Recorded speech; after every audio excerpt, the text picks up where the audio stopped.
How powerful is Shelob? Just a scary giant spider or something much more? Let's take a look.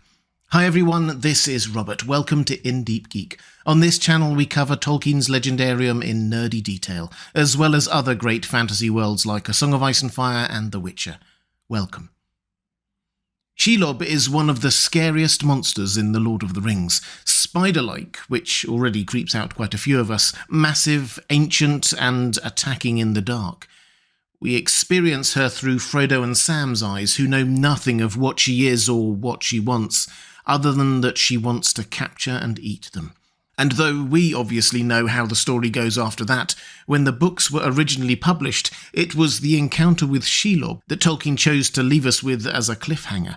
Sam thought Frodo was dead, killed by Shelob, and only belatedly realises that he's not, but has been captured by the orcs of Cirith Ungol. We read, Sam hurled himself against the bolted brazen plates and fell senseless to the ground. He was out in the darkness. Frodo was alive, but taken by the enemy. Quite a way to leave his readers desperate for the final book in the trilogy. So, who is Shelob? Well, to understand that, we first have to understand where she came from, and that means going all the way back to the years of the trees, before even the first age of Middle-earth. Shelob's mother was Ungoliant, one of the most fascinating and horrific monsters in all of Tolkien's creation. I've done a whole other video on her if you're interested. Ungoliant's exact origins are a mystery.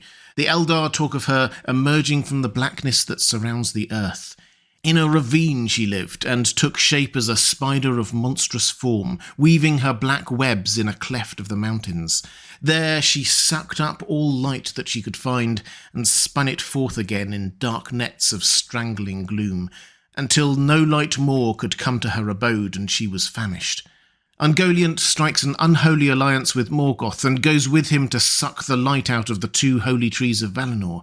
As she goes, she emits an unlight.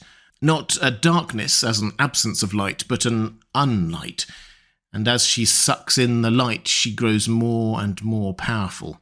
At the height of her power, she was more than a match for Morgoth himself, the most powerful of the Valar. But eventually, she is forced to retreat to a new lair and does die. Perhaps, we're told, her ever-growing hunger grew too much and she consumed herself. Tolkien loved dramatic irony. Anyway, Ungoliant had many offspring before she died.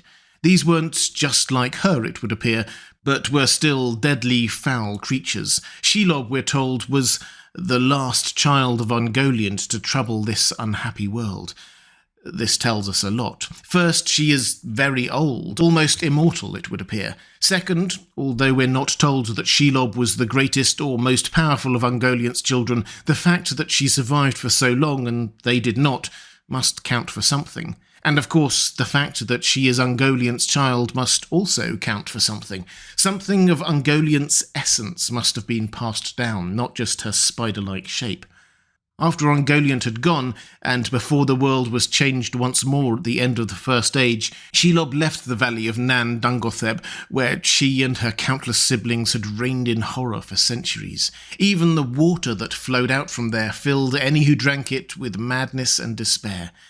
But Shelob moved on as her siblings were destroyed, and ended up making her new home in the mountains of Mordor, seemingly long before Sauron ever set up base there. Over the years that followed, she grew and fed on any unwary elves or humans that passed by, mated and had countless children of her own. Some of those descendants we read about in The Hobbit, incidentally. The giant spiders that Bilbo and the dwarves encounter in Mirkwood were hers. Despite the comical elements to that part of the story, it's clear that they were possessed of a certain kind of cruel intelligence, a venom that knocked out its victims, and a predilection for preying on unwary travellers, very reminiscent of Shelob. And other elements of Bilbo's encounter there also echo with foreshadowing. The uncertainty whether the stung and bound-up dwarves are alive or dead, the use of the sword sting, and so on. Bilbo only named his sword sting after this encounter, incidentally, in recognition of how it did what the spiders were doing. Which brings us, rather circuitously, to perhaps the most important point about Shelob. Despite appearances, Shelob is not a giant spider.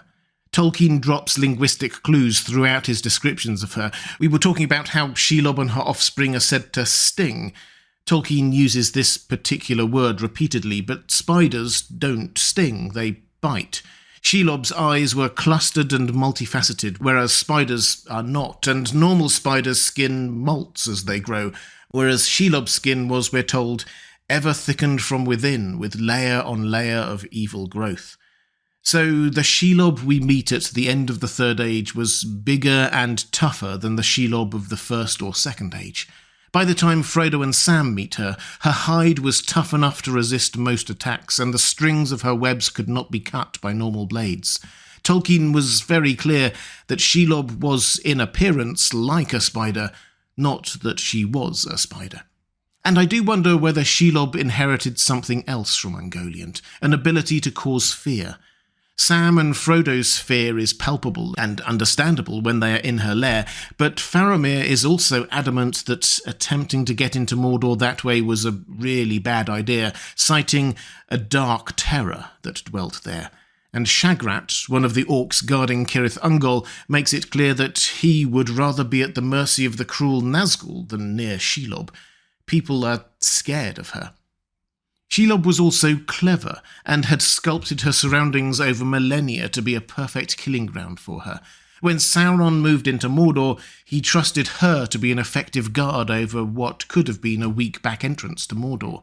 We don't know all the details of this arrangement, or how it came into being, but they had an understanding, these two, Ungoliant's daughter and Morgoth's chief lieutenant. Not exactly partners, but their interests were aligned. Sauron gained a protector for that pass into Mordor, and Shelob gained a steady supply of fresh bodies to consume. The Shadow of War video game adds in even more layers to Shelob's powers and backstory, allowing her to take on the form of a woman, projecting visions of the future into people's minds, and more. There's also a suggestion of a romantic backstory with Sauron, but of course none of that appeared in any of Tolkien's writings. So how powerful is Shelob? Less powerful than her mother, that's for sure, and the other angelic-level beings like Gandalf, Saruman, and so on, but much more powerful than her own offspring, the giant spiders of Mirkwood, or single elves, humans, or orcs. At least some orcs feared her more than the Nazgul. Crucially, she was much, much more powerful than Frodo and Sam without the magical items that they had been gifted earlier in the story.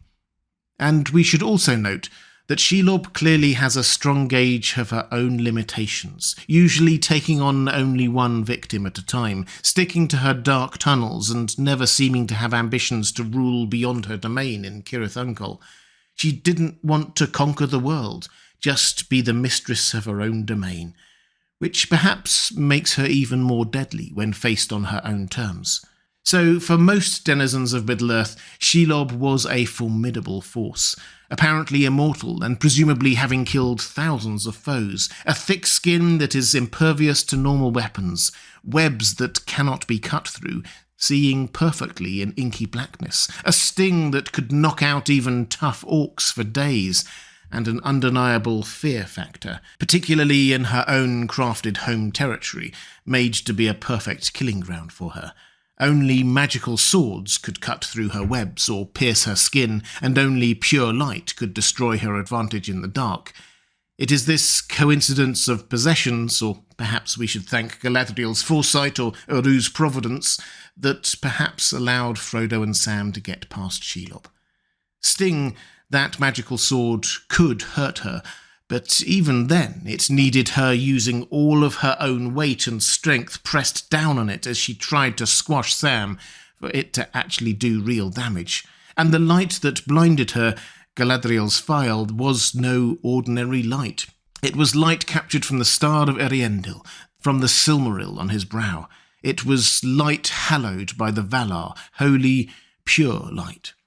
In other words, it took a magic sword, Shelob's own strength being used against her, a uniquely powerful gift from Galadriel, and a lot of dumb luck for Frodo and Sam to survive.